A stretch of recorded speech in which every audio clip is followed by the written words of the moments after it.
Olá pessoal, nesse vídeo aqui eu vou falar sobre a Revolução Gloriosa, que faz parte das revoluções inglesas, e explicar a importância dela para a nossa sociedade nos dias de hoje. Então, beleza, vamos lá, vamos começar. Então, só recapitulando algumas coisas, né, alguns personagens importantes que a gente tem na história da Inglaterra. Essa daí aqui do lado é Elizabeth I, rainha da Inglaterra, rainha virgem, ela morre e não deixa herdeiro. Como ela morreu, né, e não deixou um filho, quem vai assumir é o primo dela, o Jaime I da Escócia, né, que vai tentar assumir e vai tentar passar por cima do parlamento em algumas decisões. O parlamento vai conseguir segurar a onda dele, né, porque durante o reinado dele os conflitos vão se iniciar mais de leve. Né. Depois, com a morte do Jaime I e assume o Carlos I, né, esses conflitos com o parlamento eles vão aumentar. Seja porque ele quer aumentar os impostos, ele quer expandir o anglicanismo para uma Escócia católica, ele vai entrar em guerra com a Escócia, vai ser invadido pela Escócia, vai ser derrotado, dissolve o parlamento, não quer aceitar as demandas deles e tal, e no final das contas, por causa dessa postura de Carlos I com o parlamento, a Inglaterra vai acabar entrando numa guerra civil. E essa guerra civil vai dividir a Inglaterra em dois grupos, as tropas realistas e as tropas do parlamento, que eram chamados de cabeças redondas, né, os Roundheads, e o líder desses Roundheads era o Oliver Cromwell, esse personagem que está aqui do lado.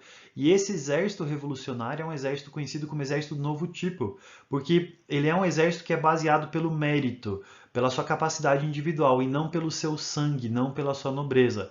E quem vai acabar derrotando as tropas reais e executando o rei, né, vai ser esse exército revolucionário. Né? E por isso que a gente vai ter essa revolução puritana que vai dar início à República Puritana. E a República Puritana ela vai ser governada pelo Oliver Cromwell e ela vai favorecer a burguesia, a gentry, vai acabar com os radicais, especialmente os levelers, e vai acabar também com os privilégios feudais que alguns nobres tinham. E o Oliver Cromwell, durante o seu governo, ele vai assinar uma série de documentos chamados de Atos de Navegação, que vai favorecer o crescimento econômico da Inglaterra, né, porque vai obrigar os navios ingleses e os que comercializavam com a Inglaterra a aportar em portos ingleses, a comercializar com os portos ingleses, o que vai fazer com que a Inglaterra tenha um crescimento econômico. O problema é que quando Oliver Cromwell morre, ele deixa o poder para o seu filho, Richard Cromwell, que é esse cara que está aqui do lado, mas ele era um governante fraco, ele é um governante inapto. Então você vai ter a restauração da dinastia Stuart, acontece uma revolução contra a revolução, eles tiram Richard Cromwell do poder e colocam de volta os herdeiros da dinastia Stuart. O primeiro que a gente vai ter é Carlos II, que vai governar de 1660 a 1685, e esse daqui ele vai governar respeitando o parlamento, ou seja, né, nesse equilíbrio de poder entre o rei e o parlamento, o Carlos II ele vai governar respeitando a autoridade do parlamento, respeitando os limites que existiam para o seu poder. Mas o seu sucessor, o Jaime II, não vai fazer isso. Né? O Jaime II, de novo, ele vai ter conflitos com o parlamento. Primeiro porque ele vai defender a nobreza, né? Ele vai defender a linhagem da aristocracia, a linhagem dos nobres, né? Em desfavor de outros grupos, como os gentry, os yeomen, a burguesia, né? Que estavam se tornando cada vez mais importantes dentro da Inglaterra. Né? Ele vai também defender o catolicismo numa Inglaterra cada vez mais protestante, anglicanos, presbiterianos, puritanos.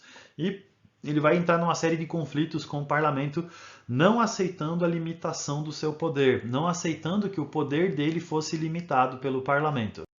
A resposta que a gente vai ter para isso é em 1688, uma revolução chamada de Revolução Gloriosa. Essa Revolução Gloriosa, né, vai provocar uma nova guerra dentro da Inglaterra que vai acabar com a abdicação de Jaime II. Né? Ele foi esperto para não acabar executado como o Carlos I, ele acabou abdicando do poder.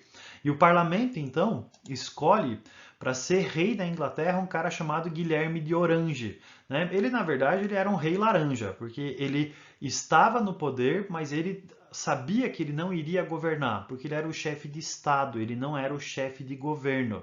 Tá? Então, ele seria o elemento dignificante do Estado, ele seria o rei da Inglaterra, mas ele não seria o governante da Inglaterra, porque quem governaria a Inglaterra seria o parlamento através da figura de um primeiro-ministro, porque o rei ele foi obrigado a assinar um documento chamado de Bill of Rights, a Declaração de Direitos, que limitava o seu poder e dizia, ó, você pode fazer isso, isso, isso, isso, mas é o parlamento que vai fazer isso, isso, isso, e é o parlamento que vai escolher o primeiro-ministro que vai acabar governando, tá? E essa configuração de poder, ela é importante, porque aqui você tem o começo de um sistema de parlamentarismo que vai influenciar outras monarquias.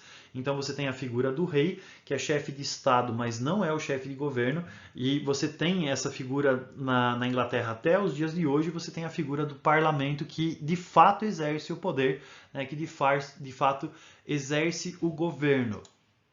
Tá? E aqui você tem, né, esse sistema do parlamentarismo. Agora, por que a gente tem que estudar essa Revolução Gloriosa? Qual que é a importância da gente estudar isso daqui? Por que esse tipo de revolução, ou todos esses nomes, todo esse contexto, por que isso daqui é importante? A Revolução Gloriosa, na verdade, essas revoluções inglesas, elas anteciparam na Inglaterra algumas características que mais tarde vão ser vistas em outros países e que o iluminismo vai defender em outros países.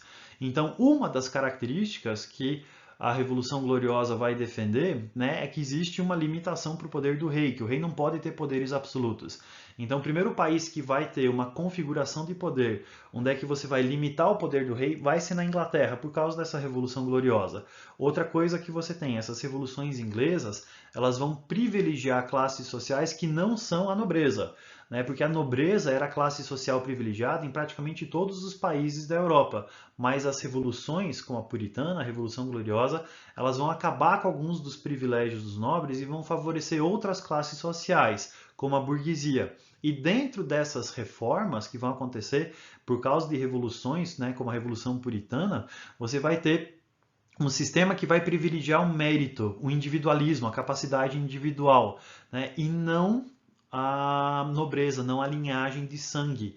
Então, por exemplo, no exército do novo tipo, você ter a pessoa ascendendo por causa do seu mérito e não por causa do seu sobrenome, vai configurar o que a gente vai ter no mundo depois, né, que vai ser essa questão da capacidade individual, do self-made man, de você crescer por causa dos seus méritos. Tá? Então, tudo isso começa a ser prefigurado por essas revoluções inglesas. Aí uma outra questão que vai começar a ser defendida dentro da Inglaterra é a questão da tolerância religiosa, né, de você ter protestantes, seja anglicanos, presbiterianos, puritanos, podendo viver em harmonia, tá, isso depois dessa Revolução Gloriosa. Então eu sei que esse assunto não é um assunto assim gostoso de estudar, não é um assunto dos mais interessantes por causa de todos esses nomes e todos esses conflitos.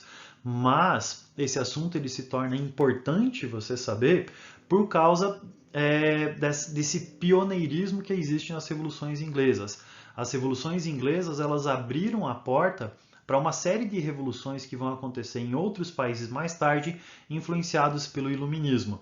Então, o movimento iluminista vai forçar uma série de revoluções que vão acontecer em outros países que já tinham acontecido na Inglaterra e elas plantaram as sementes para aquilo que mais tarde vai mudar, fazendo com que a idade contemporânea possa existir.